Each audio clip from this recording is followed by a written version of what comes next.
Hello Internet and welcome back to another episode of Frankly Frankie. How y'all doing today? I know I'm doing pretty good and I am finally here to give you my theory on Fantastic Beasts, The Crimes of Grindelwald.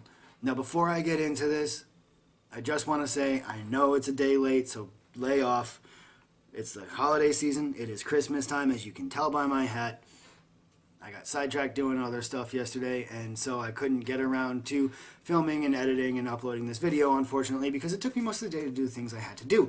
But I am here today, I am here now, and I have my theory ready for you, and I think that I can prove it pretty well, and I hope that you enjoy it. But before we get into it, there will be spoilers. So if you have not seen the movie and you do not want it spoiled for you, please click away, go watch one of my other videos. I suggest the Crackhead one, it's kind of funny. Or the Learn to Drive one, especially this time of year. People seem to forget how to drive all of the time. And I am getting way off of topic. So let's refocus back to the topic. Spoilers, spoilers, spoilers. Leave now if you don't want the movie spoiled for you. If you don't care, or you've already seen the movie, then by all means, please stay and watch. I will be glad to share my theory with you. Why am I talking like a robot? I don't know. Maybe I'll cut that out, maybe I won't. We'll find out. Anyway, we all know the theory that Grindlewald is lying at the end of Fantastic Beasts, Crimes of Grindelwald when he tells Credence that his name is Aurelius Dumbledore. Sorry, something got stuck in my throat there. We all know he's lying because we all know that there is no character by that name. It's not in the books, it's not in any of the other movies, and the timeline for Credence's age and there to even be another Dumbledore born doesn't fit. So we know that Grindlewald is lying.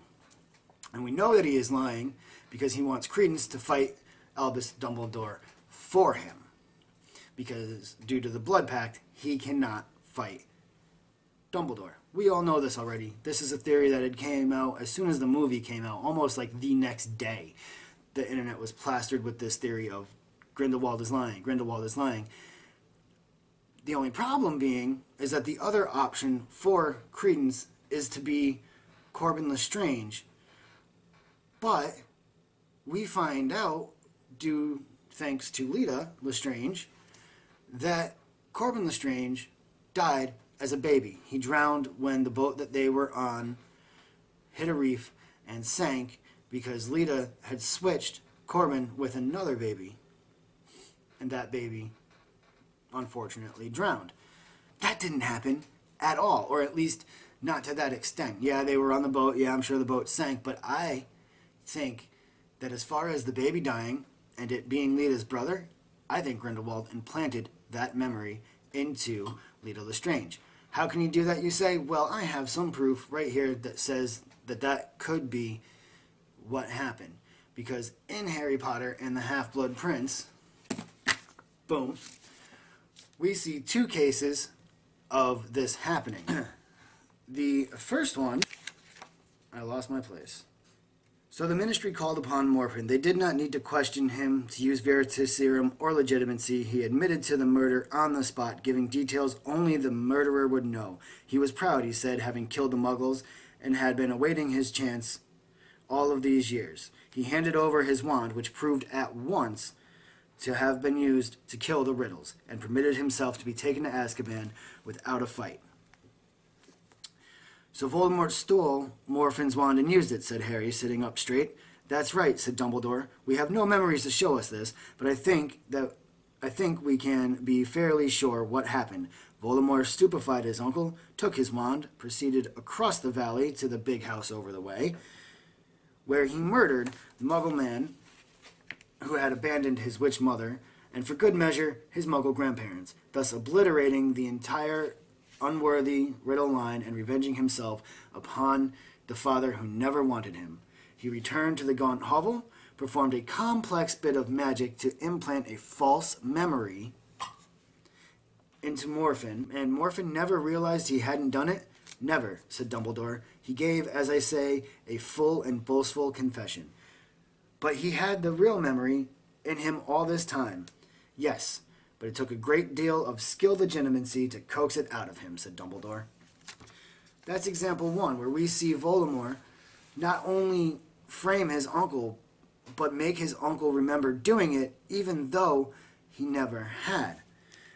And example number 2 comes to us from a little house elf named Hoki. Hoki the house elf was convicted by the ministry of poisoning her mistress's evening cocoa by accident. "No way," said Harry angrily. "I see we are of one mind," said Dumbledore. "Certainly there are many similarities between this death and that of the Riddles. In both cases, somebody else took the blame. Someone who had a clear memory of having caused the death." Hoki confessed?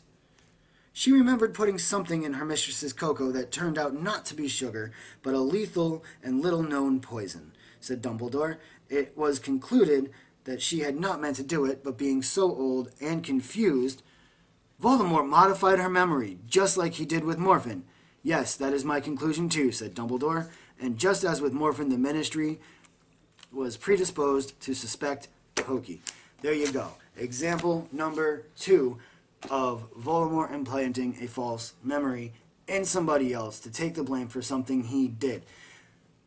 So it is my thought that Grindelwald performed this same complex spell, this complex bit of magic, to make it so that Lita Lestrange remembers swapping babies, the ship sinking, and that her brother drowned due to her negligence and her switching the babies. Because that would make it so that Grindelwald could manipulate Credence into being able to fight Albus Dumbledore out of pure anger. There you go. Credence is not a Dumbledore. Credence is actually Corbin Lestrange. Mind blown. Theory proven. Signed, sealed, and delivered. What do you guys think? Do you agree with me? Do you think that Credence Clearbone is actually Corbin Lestrange, or do you think that he is some long-lost Dumbledore relative? Now keep in mind, the books show that memories can be modified and can be transplanted in somebody else, making them believe that they did something. Anyway, guys, that's it for my theory. If you agree with me, let me know. Leave a comment down in the comment section. Let me know what you think. If you think my theory's right, if you think my theory's wrong, if you like my hat, if you don't like my hat, if you know what the hell this plant is, because I can't remember the name of it. It gets pretty red flowers in the summertime, but it's not doing so hot right now. I mean, it's doing fine. It's still alive. It's just going into winter mode. That's my greenhouse, by the way. There's a little aloe plant down over, where's my finger? Down over there in the corner. A little aloe plant that you can't really see. Yeah, no, you can't really see it. And usually I have the come and take it flag hanging in the background here, but the sticky stuff got unsticky and it fell, and I haven't had a chance to put it back up yet. That's why you can see the full beauty of the 2 plants in my greenhouse. That's all I've got for you. I hope you enjoy this theory.